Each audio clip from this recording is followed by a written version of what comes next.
آفاق احمد صاحب کو مہاجروں کا حقیقی نمائندہ قرار دیا، اور ان کے خیال میں آصف علی زرداری کے بعد وہ واحد شخصیت ہیں آفاق احمد صاحب جو پاکستان کا دوسرا بڑا سیاسی اسیر ہے. آپ کے خیال میں ان کی یہ لائکنگ جینون ہے یا اس کے پیچھے کسی سیاسی ضرورت کا عمل دخل ہے؟ نہیں، دیکھیے یہ بالکل فیکٹ ہے، یہ حقیقت ہے کہ صدر زرداری صاحب نے جتنی طویل جیل کاٹی ہے اس کے بعد پاکستان میں اگر کوئی طویل جیل کاٹ رہا ہے تو وہ آفاق احمد ہی ہیں. اور مرزا صاحب نے جو بارہا کہا ہے، فرمایا ہے، تو وہ درست فرما رہے ہیں کہ زرداری صاحب کے بعد دوسرے بڑے اسیر جو ہیں وہ آفاق احمد ہیں. تو یہ ایک سچ ہے، اس میں کوئی سیاست یا کوئی مفاد میں نہیں سمجھتا کہ کوئی ہو اس میں. ایک اکیلا شخص آفاق احمد اس پورے سسٹم کے لیے اتنا بڑا خطرہ کیسے ہے کہ اسے جیل میں رکھنے کے لیے ہر حربہ استعمال کیا جا رہا ہے؟ کبھی کوئی کیس کبھی کوئی کیس، عدالت عالیہ کا اس کے اوپر مختلف فیصلے آ بھی چکے ہیں کہ اب ان کے اوپر کوئی مقدمہ نہ قائم کیا جائے، اس طرح کی باتیں، لیکن اس کے بعد اب ایم پی او کے تحت آفاق صاحب کو نظر بند کیا گیا ہے. آپ کے خیال میں اس کی وجہ کیا ہے؟ دیکھیے، آفاق بھائی ہمیشہ سچ بولتے ہیں، سچ کی سیاست کرتے ہیں. انہوں نے کبھی بھی باہر کی جو تعلقات ہوتے ہیں، باہر کے جو ریفرنس ہوتے ہیں، آفاق بھائی نے کبھی ان لوگوں سے روابط نہیں رکھے. اور آفاق بھائی نے جو بھی پالیٹکس کی، جو بھی سیاست کی، وہ مہاجروں کے نام پر کی، کراچی کے نام پر کی، جبکہ آفاق بھائی کو مہاجر، سندھی، بلوچی، پختون سارے ہی قومیتیں کراچی کی پسند کرتی ہیں، سندھ کی قومیتیں پسند کرتی ہیں، اور آفاق بھائی بھی سب کو پسند کرتے ہیں، سب کو اپنا بھائی تصور کرتے ہیں. الطاف حسین کے لیے آفاق بھائی اس لیے خطرہ ہیں، الطاف حسین کے جو عزائم ہیں، الطاف حسین جس طرح سے آگے کی جانب جا رہے ہیں، پاکستان کو دولخت کرنے کی کوشش کر رہے ہیں، کراچی کو پاکستان سے علیحدہ کرنا چاہتے ہیں، اور ان کے جو مراسم ہیں کوئی ڈھکے چھپے نہیں ہے، پورا پاکستان جانتا ہے، پورا پاکستان اس بات کا گواہ ہے کہ الطاف حسین نے اپنے جلسے میں کہا، اور اپنے جلسے میں کہا، پوری دنیا نے سنا کہ اس نے ہندوستان کو پکار کر کہا کہ کراچی کے سندھ میں بسنے والے 5 کروڑ مہاجروں کو کیا آپ ہندوستان میں پناہ دے دیں گے؟ تو اس کا کیا مطلب ہے؟ اگر آپ کا کہا مان لیا جائے تو بھی ایک چیز تو یہ ہے نا کہ اگر الطاف حسین صاحب اور ان کی جماعت پاکستان توڑنے کی در پہ ہے تو یہ کام گھنٹوں میں تو نہیں ہوا ہوگا، دنوں میں تو نہیں ہوا ہوگا، یہ اوور دا ایئرز ہی کام ہوا ہے اگر آپ کی بات مان بھی لی جائے. اس وقت آپ کو خیال نہیں آیا تھا جب آپ ان کے دست شفقت سے فیضیاب ہو رہے تھے؟ اب اچانک یہ اپنی الگ دکان سجانے کا مطلب؟ جی دیکھیے، یہ بات آپ درست کہہ رہے ہیں. یہ میں جو آپ کو بیان کرنے جا رہا ہوں یہ 88 کی بات ہے.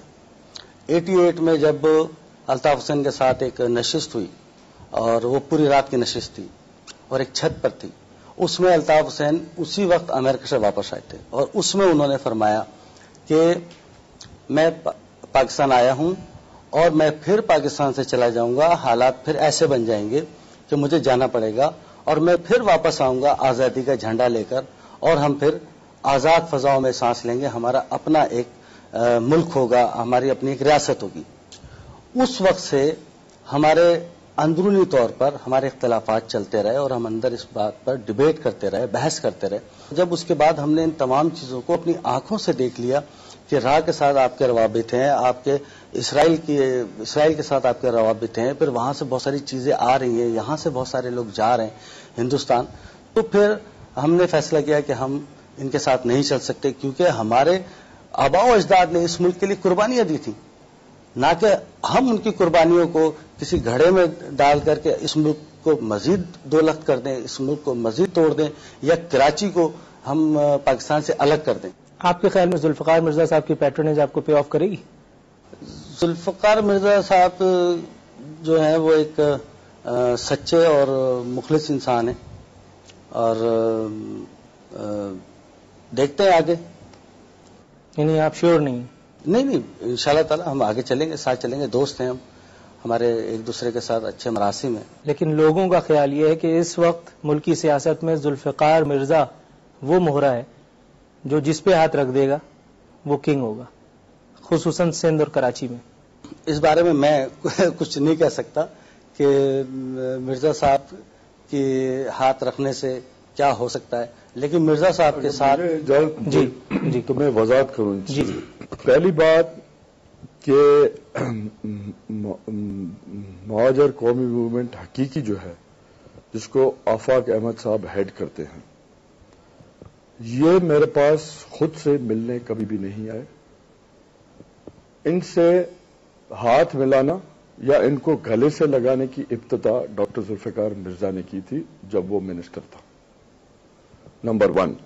تو یہ ہمیشہ کے لیے امپریشن آج دفن ہو جانا چاہیے کہ آفاق احمد نے کوئی لالچ میں یا حقیقی والے دوستوں نے کسی لالچ میں یہ میرے قریب آئے یا میرے سے ہاتھ ملایا. اور میرے پاس جو آتے رہے وہ عامر خان تھے.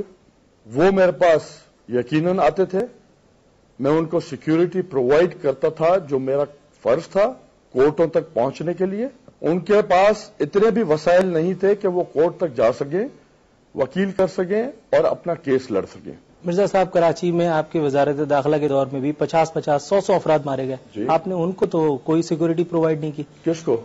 کراچی میں 50-50 آدمی ایک دن مارے گئے. لیکن عامر خان اچانک اتنا اہم کیسے ہو گیا تھا؟ اچانک نہیں. عامر خان میرے سے مدد کافی ٹائم سے مانگتا رہتا تھا جب میں منسٹر نہیں لیکن تھا. اس کی مدد کرنے کا وقت اس وقت آیا تھا. نہیں, میں منسٹر نہیں تھا. میں خود روپوش تھا. بی باہر تھی, آصف صاحب باہر تھے, پیپلز پارٹی گورنمنٹ میں نہیں تھی. اس وقت بھی میں نے عامر خان کے رشتہ داروں کو اپنے جیب سے ٹکٹیں بنوا کے دبئی بھجوایا. میں نے مدد کی. جب میں نے دیکھا وہ بالکل لاچار ہیں, بھٹکتے پھر رہے ہیں, نہ لاہور میں انہیں جگہ ملتی ہے نہ کراچی میں رہ سکتے ہیں, تو مجھے کہا گیا اور میں نے ان کی مدد کی اور میں نے باہر بھجوایا.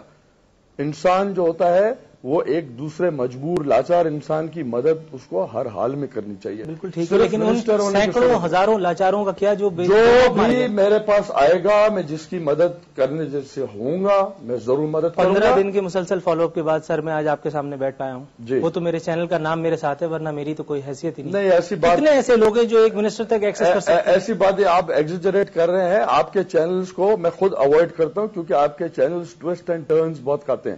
آپ کے سیٹ صاحبان جو آپ پلیز یہ چلائیے گا, اب کاٹیے گا نہیں. آپ نے جو ہے اب وہ چھیڑا ہے, وہ کہتے ہیں نا مت چھیڑ ملنگا نو. آپ نے جو میرے کو بامسر مارنے کی کوشش کی ہے, میں نے بھی اس کو ہک کر دیا اور چھکا مار دیا میں نے آپ کو. ذوالفقار صاحب, بات چیت کے سلسلے کو جاری رکھیں گے مگر ایک وقفے کے بعد. ناظرین بریک لیتے ہیں, بریک کے بعد ملتے ہیں.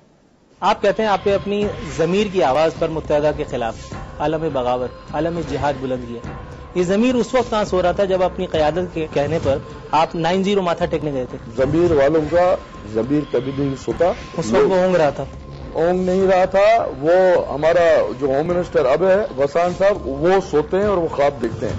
شمشاد صاحب یہ فرمائیے گا, آپ کو لگتا ہے آفاق احمد صاحب اور آپ اکیلے مل کر کے اس سسٹم سے بغاوت کر کے کچھ کر پائیں گے؟ کوشش کی جا سکتی ہے. کسی بھی اچھے کام کی ابتدا کہیں سے بھی کی جا سکتی ہے اور کسی وقت بھی کی جا سکتی ہے.